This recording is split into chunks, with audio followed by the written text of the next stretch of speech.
Welcome neighborhood fam. My neighbors was good. Hit that like, drop a share. Spread the word through the hood. Scripture Sundays at night. We break bread on the line. Zoom call Fridays, Saturdays. Word sharper than knives. Tapping face to face. Yeah, we linking on the block.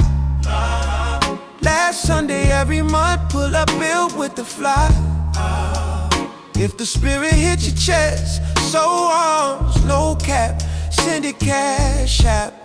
Barack at the water for that. I'm pushing graphics 50 flat, unlimited flips. Turn around so quick like a brick in the projects. Yeah, them 10 commandment chains, yeah, I'm serving the block. 1 for 10, 2 for 15, double-sided come cop. It's ministry and hustle, we ain't playing no games. Plug in, show love, put respect on his name. Tawadaya Hawa, Tawadaya Hawa, Tawadaya Hawa, in the yard, what's his name? Tawadaya Hawa, Tawadaya Hawa, Tawadaya Hawa, in Yasha's name. Welcome to the neighborhood. I pledge allegiance to the Bible of the house of Yahshua, for which it stands, one nation under Yahweh. I'll make it a lamp unto my feet and a light to my path. I will hide your word in my heart, that I may not sin against it. For in your word is freedom and redemption to the house of Yahshua. Yahweh, in the name of Yahushua, I pray and rebuke every spiritual curse that has come upon me. In my household, whether visible and or generous and less, let every chain be broken today, and let evil have no right to enter. Yahweh, I declare that our spouses, our children, and our families are covered by the blood of Yahushua. Build a spiritual wall of protection around us, so that no curse or tide or strife can enter our home. In Yahushua's name, Yah the Barak Yahweh.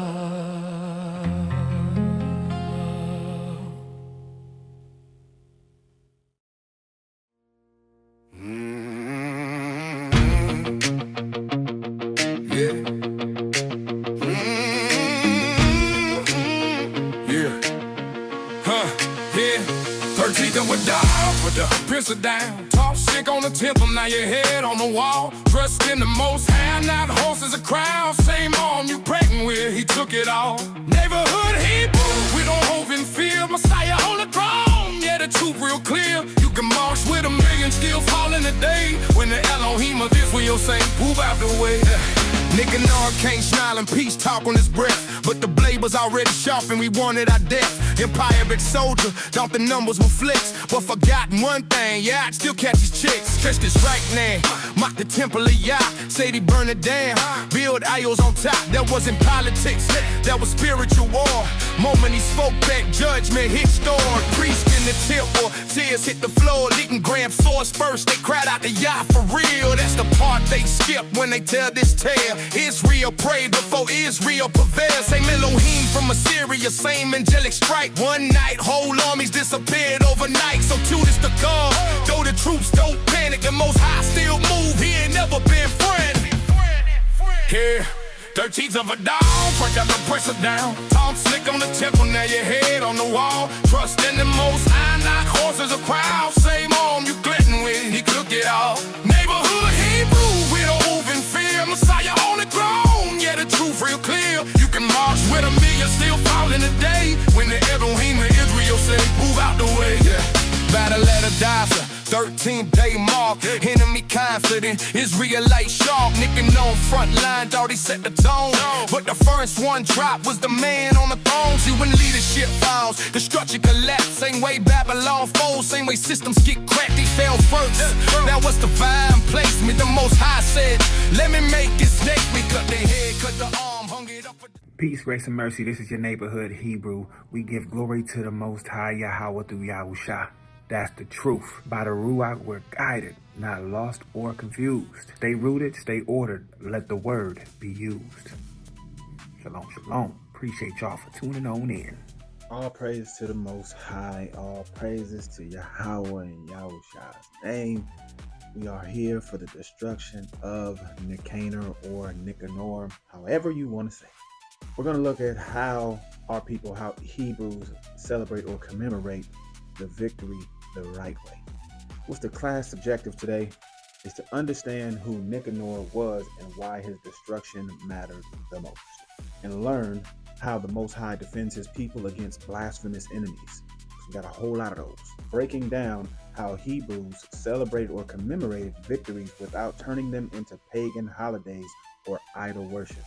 The connection of ancient deliverance to modern oppression, spiritual warfare, and community triumphs. The foundational scriptures, or the text in the scriptures that we're going to lean on, are primarily 1 Maccabees chapter 7 verses 26 through 49 and 2 Maccabees chapter 15 verses 27 through 36. Some supporting precepts in there from 2 Kings, from Psalms, from Deuteronomy, Proverbs, Esther, and Isaiah. Section 1. Who was Nicanor? Let's get the context before the victory. First, we're going to start off with a historical setup with a simple breakdown. Nicanor was a Greek general sent by the Seleucid Empire. His mission wasn't just political, it was spiritual warfare. He hated Israel and despised the temple. And he pretended peace, but moved in deceit. This is what we have to look forward to when we're dealing with enemies. And we have to use discernment and understanding, trying to get a clear picture when we're trying the spirits. So when dealing with people, we have to understand, figuring out by trying the spirit, whether they're enemy or whether they're for us, or whether they're friend or foe. The key point here is every enemy of Israel doesn't come loud and obnoxious and ready to fight. No, some come smiling first, deceitful look, eyes that get you. These are con artists. That's how a lot of Israel's enemies are. The scripture that we're going to anchor on to is 1 Maccabees chapter 7 verses 26 through 28. Then the king sent Nicanor, one of his most honored officers who hated the Jews, with orders to exterminate them. Nicanor came to Jerusalem with a big army. He tried to trick Judas and his brothers by sending peace offers. He said, "There need not be any quarrel between you and me. I will come to you with a small escort for a friendly private conversation." So as we see here, Nicanor, he was speaking peace, but his plots were to destroy us. So a quick question. Why do you think the enemy often comes with peace talk before violence? Well, it's to get you to let your guard down. If they can get you to let your guard down with peace, that means your defenses are low. You're not ready for war. And if you're not ready for war, you're not going to win the war. Section 2. The blasphemy that sealed his fate. Nicanor's fatal mistake. This is where he threatened the temple. Mistake number 1. He vowed to burn it down and replace it with idol worship. Mistake number 2. And he stretched out his right hand with arrogance. Mistake number 3. And we're going to jump over to the scriptures, 1 Maccabees chapter 7, verses 33 through 35. Sometime later, Nicanor went to Mount Zion. Some of the priests left the temple, and along with them, some of the leaders of the people went to welcome him with words of peace and to show him the burnt offering that was being sacrificed on behalf of the king. But he ridiculed them and made them ceremonially unclean by spitting on them. He spoke proudly and angrily, threatened them with an oath. "Unless Judas and his army are surrendered to me immediately, I will burn this temple down as soon as I return after my victory." And he left in a rage. He was defiling the priests, He was defiling everybody that was moving. This is a mistake. He went to their turf talking mess and talking crazy, not understanding who their Elohim was. Let's go to 2nd Maccabees chapter 14, verses 33 to 34. Then Nicanor raised his right arm in the direction of the temple and made a solemn threat. If you do not hand Judas over to me as a prisoner, I will level Yahweh's temple to the ground, demolish this altar, and on this spot build a glorious temple to Dionysus. Then he left, and immediately the priests lifted their arms toward heaven and prayed to Yahweh, the faithful defender of our nation. Later, y'all gonna see what happens to this right arm of Nicanor. Tripping. So a quick breakdown of what we just read. The moment you disrespect what the Most High sanctified, you've already lost. You just don't know it yet. You have no idea what you're doing and why you did it until it's too late, because those are your emotions leading you in the wrong direction. We're gonna jump over to some precepts. First, we're gonna go to Proverbs 16 and verse 18. Pride leads to destruction and arrogance to the downfall. As you guys already know, what it says in the KJV is pride goeth before destruction. You're going to trip yourself up over your pride, because your pride is just you acting emotional and irrational. Now we're going to go over to Psalm 94 verses 1 and 2. Yahweh, you are a Elohim who punishes. Reveal your anger. You are the judge of us all. Rise and give the proud what they deserve. The Most High is going to repay the proud, because he hates a prideful spirit.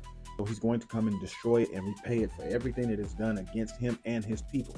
So a quick question. What are modern examples of people or systems mocking the Most High and his laws today? Just think about that. Think about who you know, what systems you know that oppose the Most High.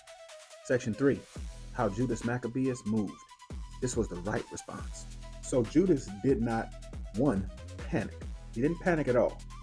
He did not compromise. He did not negotiate righteousness. Righteousness deals with righteousness. It does not negotiate with wickedness.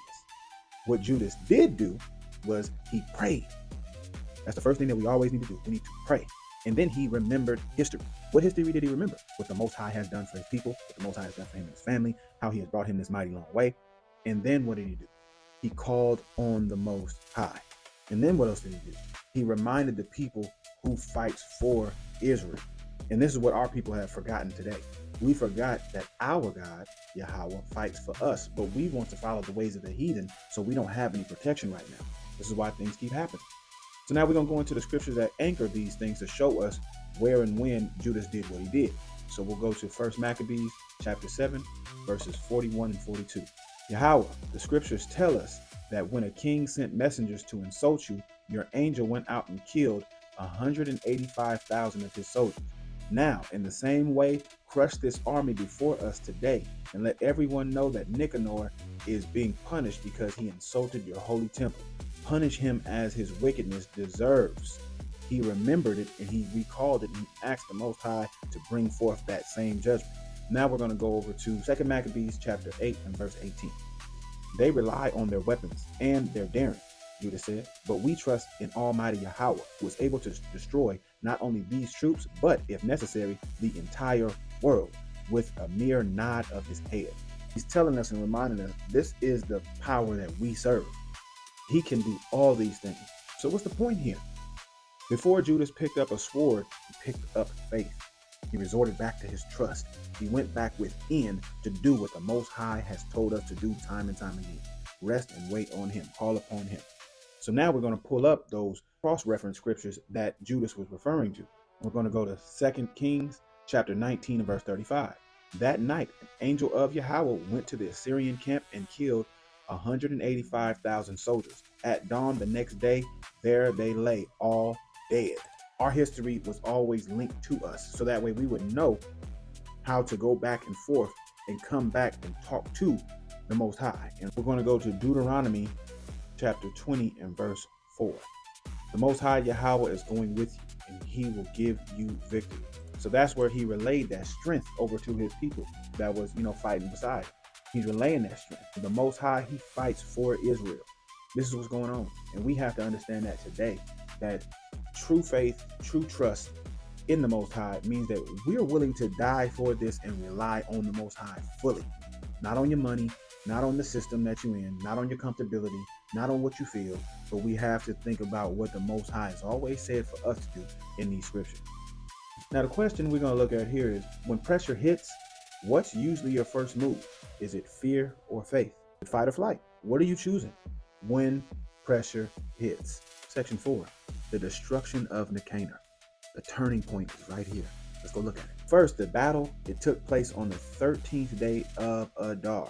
Nicanor was the first one killed. He was the first one to get knocked down, talking all this madness and all this deceit and all this craziness. His army collapsed immediately after. You know, as they say, cut the head off the snake and the body is over with. Now, the scripture that we're going to go to is 1 Maccabees chapter 7, verses 43 to 47. The armies met in battle on the 13th day of the month Adar, and Nicanor's army was defeated. Nicanor himself was the first to be killed in battle, and when his soldiers saw that he was dead, they drew down their weapons and fled. The Jews pursued them all day long from Adasa to Giza. As they followed, they kept sounding the call to battle on the trumpets. And from all the surrounding villages of Judea, people came out and attacked the fleeing enemy from the sides. This forced them back toward the Jews who were chasing them, and all of the enemy were killed in the fight. Not one of them survived. The Jews took the loot and then cut off Nicanor's head and his what? Right arm that he used to point to the temple, which he had extended so arrogantly. They brought his head and his arm to be put on display outside Jerusalem. When leadership falls, false power collapses fast. So if you have a corrupt leader and you're following, you might need to get up out of there immediately so you don't meet the same destruction. This is why we see in movies when a soldier, a lackey or a pawn figures out that his king or his leader or his lieutenant or captain is going off, he hightails it up out of there. What's the reminder here?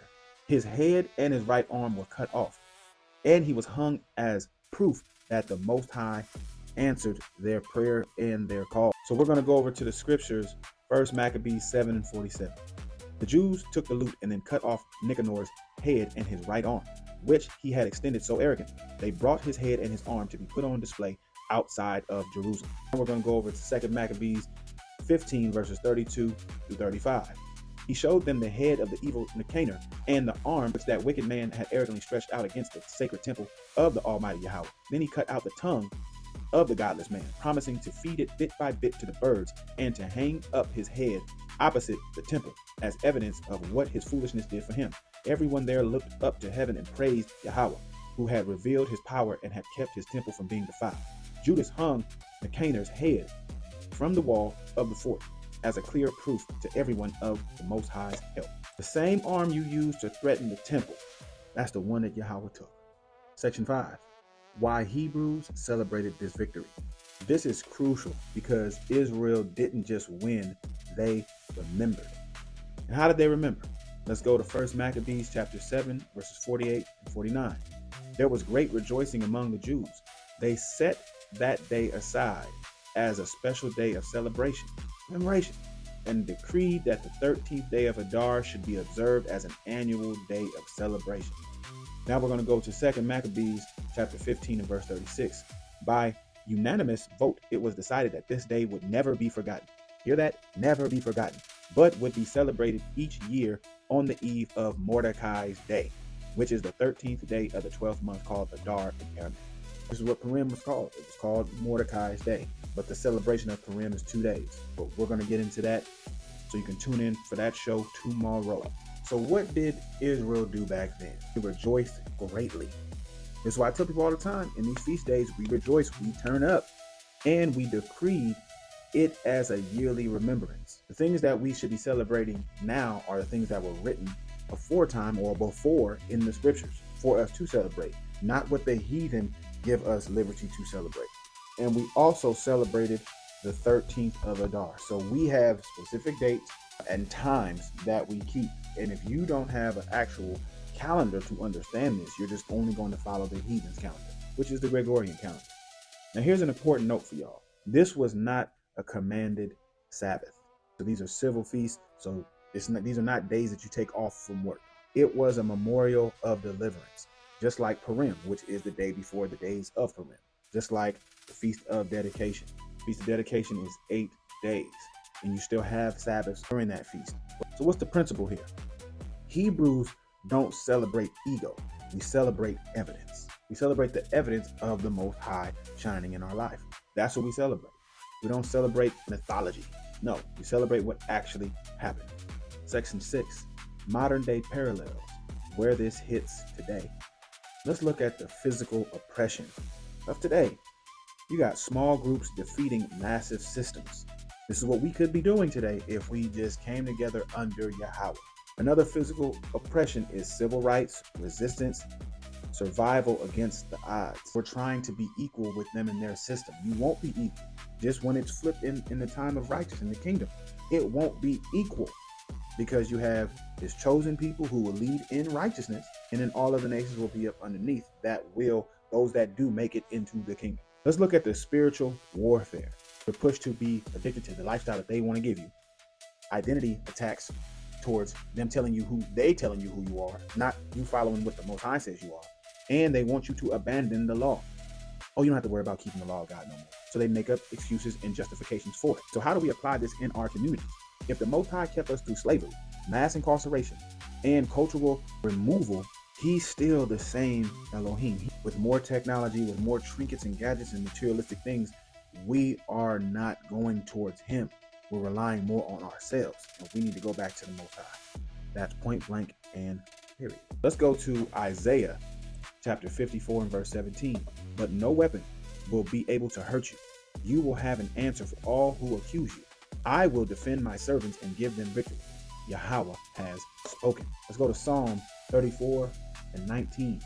Good people suffer many troubles, but Yahweh saves them from them all. You will be saved from them all if you stay on the narrow path. A quick question. What's a Nicanor, or who's a Nicanor you or your community has faced and survived? Think about somebody who has came up against you and tried to oppress you. Whatever answer you give, think about how you can respond the same way Judas did, how he went about it. Section 7, how we celebrate today without going off. Let's look at the proper Hebrew commemoration or celebration. Teach the history. We want to make sure that we teach what's in the book, because this history is our culture. Then we want to focus on reading the account together, because this way everybody has the same understanding of what happened because we're reading it together. We want to come together and fellowship, eat this food together. We want to be in the same mind, understanding why we're here and having a meal and breaking bread together. We want to praise and give testimony, whether testimony or confession. I always say this, make sure that you give a confession or testimony every feast day, every Sabbath, every new moon, if possible, if you remember, passing it to the next generation. This is why we need to be reading it out loud or going over it. So if y'all don't want to read it out loud, you can play my classes that I have. So that way you and your family can go over this together. You can pull out the scriptures, follow along with me, or go to another teacher that you may know, another YouTube or anything that you may know, or just go into the Bible yourselves. So what we don't do is idolize men. Just as y'all know, we just got through dealing with Martin Luther King Day. Create pagan rituals. No, we follow the scriptures of how the Most High said to do. So we're not creating any rituals behind this. And we do not turn it into drunken chaos. Just because we have a feast and we turn up, and yeah, we do drink, but we aren't getting drunk. If a brother opens up his house or I have a space available, it's for everybody to come. And if you do drink, you stay the night, you stay here, everybody's good and safe, and then you depart the next day. So what's the standard that we should be thinking, especially over here in the neighborhood? What I push is celebration or commemoration without righteousness becomes distraction. So we need to always attach what we're doing to righteousness. This is why things happen during your birthday celebrations, because it's not attached to righteousness. It's attached to pride and ego and self. Section 8. Let's get some group discussion questions. Q&A section. Question 1. Why does Israel always commemorate victories? Because forgetting deliverance leads to repeating captivity. If you forget where you came from, if you forget whose you are, you will fall back into the same exact pattern, and you will still fall where your ancestors fell. Question 2. Is celebrating Nicanor's day biblical? Yes. It's recorded, decreed, and preserved in Scripture. It's in the Apocrypha. Now, whether or not you believe that the Scriptures in the Apocrypha are Scripture or not, that has nothing to do with me. Whether you believe or not ain't got nothing to do with me. What I'm doing is showing the proof of why we celebrate or commemorate this day. Question 3, why don't Christians talk about this?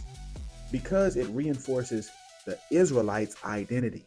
And when we look at the Israelites' identity, it has nothing to do with Christianity. But a true Israelite, a true Christian, understands who those Christians actually were. They were actually Israelites. I'm going to pull it up here so you guys can see. Here's the definition for Christian. Here's the definition for Niger in the Bible.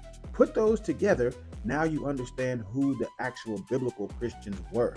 They were Hebrew Israelites. And it also reinforces resistance and covenant history. So once you understand who you actually are, you then come back to the covenant. Question 4, what happens when Israel forgets who fights for them? So fear replaces faith, and enemies grow bold again. This is what happens when you forget about the Most High. This is what happens when you think that you can do it all by yourself. This is what happens when you don't pass along the reverence for the Most High into your children, into your brothers and your sisters and your neighbors and all the people around you. You fall back into the same thing and you get overtaken. Section 9, we're going to look at the personal application. We're going to bring it on home and see how you can involve this and put this inside of your life. You want to write about a time the Most High delivered you from something meant to destroy you. How did that victory change you? How to apply this into your families at home. You want to teach this story to your children. You want to let them know what happened, what our people went through, and how the Most High walked with us. And you want to talk about who Yahweh is, not just what he did. So that means you got to comb through these scriptures, even just a little bit at a time. Just talk about 1 or 2 verses about who the Most High is, and that'll help give some understanding. So with the final word of today's class, I hope y'all really enjoy this feast and get some understanding and able to part this over to someone else that you may know. The destruction of Nicanor isn't about violence. It's not what it's about. This civil feast, it's about the Most High Yahweh defending his name, his people, and his house. That's what it's about. It's not about anything else. It's about that.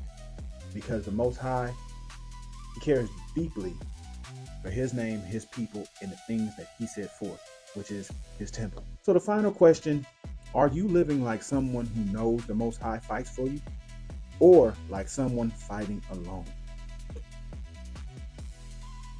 So I hope this blessed y'all. I hope y'all got some understanding here. And I hope that this levels y'all up in a way that helps you become great. Because the Most High wants you no other way. Shalom, shalom. Peace, grace, and mercy. This is your neighborhood Hebrew. We give glory to the Most High Yahweh through Yahusha. That's the truth. By the Ruach, we're guided, not lost or confused. Stay rooted, stay ordered. Let the word be used. Shalom, shalom. Appreciate y'all for tuning on in. Same on the blend, same now, preaching God's great. I'm at my pivot, birds got that meal. Listen loud, yeah, make example for real. This ain't savage balls, this is scripture facts. When pride meet holiness, pride don't clap back. People shouted praise in their ancient tongue. They too concerned before this folk even done. This ain't about bloodlust, get your spirit right. It's about who defends truth when it's under attack. You reckon what's holy, you inviting to hang. The Most High don't miss, he precise when he lands. Same God then, same God then. Different faces, same downfall. Messiah watching how the nations move. Still break the grind with undeniable proof. Modern day Nicanor suits and ties now. Same breath, different tone, same spirit the lamb. Trying to erase plural, rewrite the book. Still surprised when the system gets shook. We seen tameless break. Whole lives collapse, for us we never rise.